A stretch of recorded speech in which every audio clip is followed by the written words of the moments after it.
সকাল সকাল কি খাবো ভাবছিলাম, ভাবতে ভাবতে বাজারের দিকে এগিয়ে গেলাম। প্রথমে ভেবেছিলাম আলুর পরোটা খাবো। দোকানের দিদি বলেন, গ্যাসের মন্দার বাজারে আলুর পরোটা শেষ বোন, অন্য কিছু নিয়ে যাও।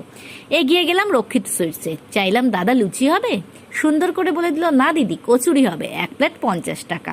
কটা কচুরি দেবেন দাদা? 4টে। নেবো বলে ব্যাগের ভেতরে হাত দিতে যাচ্ছি, মন বলল লুচি খাবো না ফুলকো ফুলকো লুচি।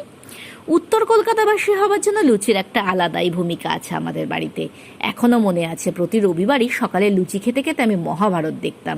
সাদা ফুলকো লুচির সঙ্গে কখনো থাকতো লম্বা বেগুন ভাজা কিংবা নারকেল কুচি দিয়ে ছোলার ডাল।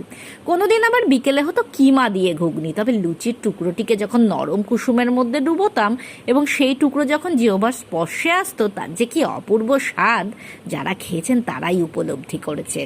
খেতে খেতে মনে পড়ছিল ছোটবেলায় যখন ড্রয়িং স্কুল থেকে ফিরতাম, বড় পিসি এইভাবেই টিফিন বক্সে করে একটা কাঁচা পেঁয়াজ, রসগোল্লা, 4টে লুচি, সাথে কখনো ঘুগনি কিংবা সাদা আলুর তরকারি আর একটা ফলই থাকতোই থাকতো।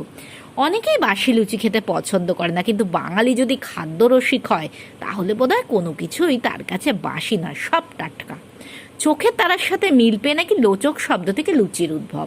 তবে সেই 2-1 ব্যক্তি সংস্কৃত শব্দ লোচকের সাথে মিল পেলেও আমার মনে হয় হিন্দি শব্দ পিচ্ছিল লুচলুচিয়া থেকেই লুচি শব্দটির হয়তো উৎপত্তি হয়েছে। পাপি পেট এখন অবশ্য ঘিয়ে ভাজা লুচি হজম করতে পারে না। দাদু বলতেন, লুচি হবে গাওয়া ঘিয়ে ভাজা, হাত দিয়ে ধরতে গেলে পিছলে যাবে, তবেই না সঠিক লুচি। কি যে ভাজিস তোরা, নামকরণের মানেটাই পাল্টে দিস। শেষমেশ একটা দোকানে পেলাম লুচির সন্ধান। কল্পতরু বলে একটা দোকান, উত্তর কলকাতার এই একটা দোকানেই ঢাকাই পরোটা পাওয়া যায়। সেদিন যদিও ঢাকাই পরোটা খাইনি, নিয়ে গেলাম লুচি আর ঘুগনি। 8 টাকা করে লুচিগুলি সাইজে খুব বড় ছিল। 6টা লুচি হয়ে গেল 48 টাকায়। ডিসকাউন্টও দিল, নিয়েছিল 45 টাকা।